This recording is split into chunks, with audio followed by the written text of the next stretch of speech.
الحمدلله من حیدریم، الحمدلله که میخریم، الحمدلله هر سال اربعین از نجف کربلا میبریم. صلی الله علیک یا آپ آزاداری میں 100% سالڈ ہیں، آپ کے بعد کی جنریشن، اس لیے کہ آج کا زمانہ جتنا انفارمیشن کا زمانہ اس سے زیادہ ڈس انفارمیشن کا زمانہ.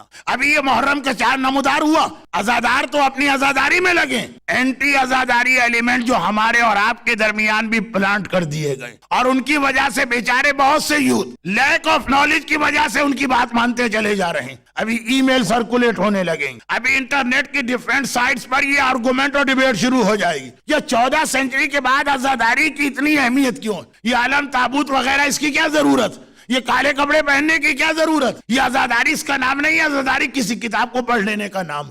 حسین کے مشن کو آگے بڑھاؤ، بار بار یہ کہا جائے گا نام حسین کا لیا جائے گا. اور خاص طور پر کچھ لوگ جنہوں نے شاید اپنی زندگی میں ایک پاؤنڈ بھی نہ دیا ہو، لیکن ہر وقت تڑپتے رہتے بیچارے اس غم میں کہ آزاداری پہ کتنے ملین آف پاؤنڈ ویسٹ ہو رہے ہیں. ذرا ان کی ورڈنگ تو دیکھیے، کتنے ملین آف پاؤنڈ ویسٹ ہو رہے ہیں. باقاعدہ انٹرنیٹ پہ میں نے کیلکولیشن دیکھی ہے کہ اگر ہماری شیعہ قوم آزاداری کے اوپر اتنا خرچ نہ کرے تو اتنے ہاسپٹل بن چکے ہوتے، اور اتنے زیادہ لوگوں کو مثلا جاب مل چکا ہوتا، اور اتنی انڈسٹریز ہماری لگ چکی ہوتی.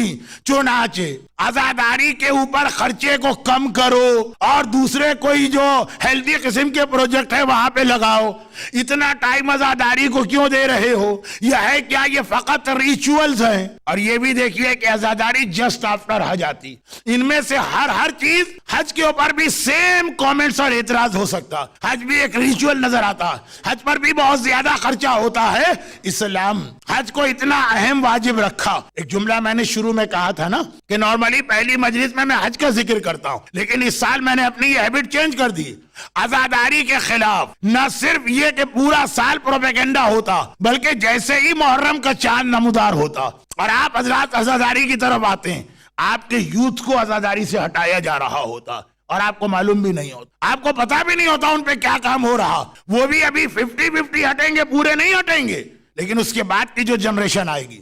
چنانچہ ڈونٹ فارگیٹ آزاداری. کربلا کے کانٹیکس میں ہماری سب سے پہلی ڈیوٹی یہی کہ جس انداز سے آپ کے باپ دادا اور آپ کے بزرگوں نے آزاداری کا ایک انسٹیٹیوشن بنا کے آپ کو دیا، آپ ایز اٹ از اسے اپنی نیکسٹ جنریشن کو پاس کریں. ہاں اگر اس میں کوئی حرام ہو رہا، اگر اس میں کوئی گناہ ہو رہا، وہ الگ بات ہے، لیکن اپنی طرف سے اپنے من سے یہ فیصلہ کر دینا کہ یہ عالم غلط ہے، یہ نہیں ہونا چاہیے، یہ عزاخانہ غلط ہے، یہ نہیں ہونا چاہیے، یہ ماتم غلط ہے، یہ نہیں ہونا چاہیے، اتنا پیسہ اس پہ خرچ نہیں ہونا چاہیے، نظر و نیاز نہیں ہونا چاہیے. دیکھیے یہ آزاداری جس کی وجہ سے کتنا بڑا فرق پڑ رہا اسلامک ہسٹری کے 2 ایونٹس میں جو کیلنڈر کے اعتبار سے لیس دین 2 ویکس.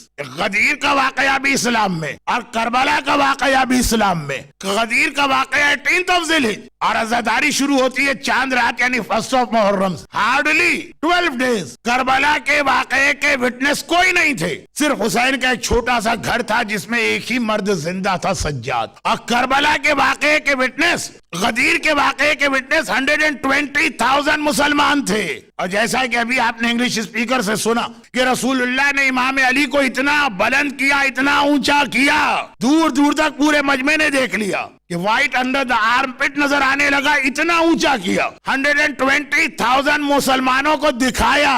اور اس کے بعد آج غدیر کوئی نہیں جانتا، صرف ہم مومنین کرام کو معلوم ہے، اور ان میں سے بھی اکثر کو ڈیٹیل نہیں پتا، لیکن چلے معلوم ہے کہ غدیر کا واقعہ ہوا اور کربلا کا واقعہ ساری دنیا جان چکی ہے. کیوں آخر؟ جبکہ کربلا کے واقعے کا وٹنس کوئی نہیں اور غدیر کے واقعے کے 120,000 حاجی اور صحابی وہ وٹنس ہیں. اس لیے کہ غدیر کے واقعے سے ریلیٹڈ کچھ اس انداز کا انسٹیٹیوشن نہیں بنا جو کربلا کے واقعے سے ریلیٹڈ آزاداری کا انسٹیٹیوشن بنایا. یہ آزاداری ہماری ہے جس نے کربلا کے واقعے کو ہر جنریشن کے لیے فریش رکھا ہے. جب کربلا یاد ہو تو اگلا اسٹیپ آئے گا کہ ہماری ڈیوٹی کیا ہے، ہماری رسپانسبلٹی کیا. اگر لوگ کربلا ہی بھول جائیں، جیسے غدیر کا واقعہ ہے، کتنے مومنین یہ سوچتے ہیں کہ غدیر کے حوالے سے ہماری ڈیوٹی کیا. پہلے تو غدیر ہی یاد دلانا پڑتی ہے عام مسلمانوں کو تو کربلا کے اندر یاد رکھیے گا کہ آزاداری بہت امپورٹنٹ رول پلے کرے گی آپ کی ساری ڈیوٹیز کے لیے. اس کو نہ ختم ہونے دیجئے, نہ ویک ہونے دیجئے, نہ چینج ہونے دیجئے. جو فعل حرام ہے اسے نکالنا ہے. مثلا اگر کہیں آزاداری میں بے حجاب عورت جاتی ہے تو اس کو حجاب کروانا, آزاداری نہیں بند کرنا ہے. کچھ لوگ غلطی کو اس طرح ریکٹیفائی کرتے ہیں کہ جی وہ بے حجاب عورت تو آ رہی ہے آزاداری میں تو بند کر دو جلوس, تاکہ جلوس نہ ہو تو یہ عورت بھی باہر نہ نکلے. یہ شیطانی طریقہ ہے کسی غلطی کو ریکٹیفائی کرنے. ہمارے یہاں انڈیا اور پاکستان میں ایک جوک بہت مشہور کہ کسی عورت نے پاسپورٹ بنوایا. ہمارے یہاں چونکہ ہسبینڈ کا نام بہت اہم سمجھا جاتا, چنانچہ اس نے پاسپورٹ بنوایا مسز فلاں فلاں, وائف آف مسٹر فلاں فلاں. پاسپورٹ آفیسر نے غلطی سے وائف کے بدلے اس کو ویڈو کر دی, فلاں مسز فلاں ویڈو آف مسٹر فلاں. وہ گھبرا گئی, اپنے شوہر کو لے کے 6 فٹ کا شوہر اس کو لے کے پاسپورٹ آفیسر کے سامنے کہا کہ آپ نے غلط لکھ دیا, مجھے لکھ دیا میں بیوہ ہوں. بیوہ کہا میرا شوہر تو زندہ ہے. آفیسر نے کہا کوئی بات نہیں ہے, مسٹیک ہو جاتی ہے, وی آر ہیومن, میں بھی اس کو ریکٹیفائی کر کے صحیح کرتا ہوں. اور یہ کہے کہ اس نے پسٹل نکالا, 3 گولیاں اس کے شوہر کے سینے میں اتار دی, وہ مر گئے. کہ اب تو تم بیوہ ہو گئی نا, دیکھو غلطی ٹھیک ہو گئی, میں نے لکھا تھا بیوہ یعنی ویڈو, اب تو تم ویڈو ہو گئی ہو نا. کیا یہ طریقہ ہوتا ہے کامن سینس میں غلطی ٹھیک کرنے کا؟ جی وہ فلاں جگہ جلوس کے اندر عورتیں بے پردہ آتی ہیں تو اس بے پردہ عورت کو با پردہ بناؤ, کربلا کے حوالے سے اس کو حجاب یاد دلاؤ. یہ صحیح طریقہ ہے کربلا کا. یہ نہیں ہے کہ آپ نے کہا جلوس بند. اگر کربلا کے حوالے سے اس کا حجاب تم نے کروا دیا تو آج جلوس میں بھی حجاب کے ساتھ ہے, کل سپر مارکیٹ میں بھی حجاب کے ساتھ ہوگی, پرسوں برتھ ڈے پارٹی میں بھی حجاب کے ساتھ ہوگی. اور اگر تم نے جلوس ہی بند کر دیا تو پھر کیسے اس کو یاد دلاؤ گے؟ تو ہمارے یہاں جو ریفارم کا طریقہ آیا یہ غلط آیا. جو حرام ہے اس کو ٹھیک کرو, لیکن آزاداری میں کوئی کمزوری نہ آنے پائے. ایک بات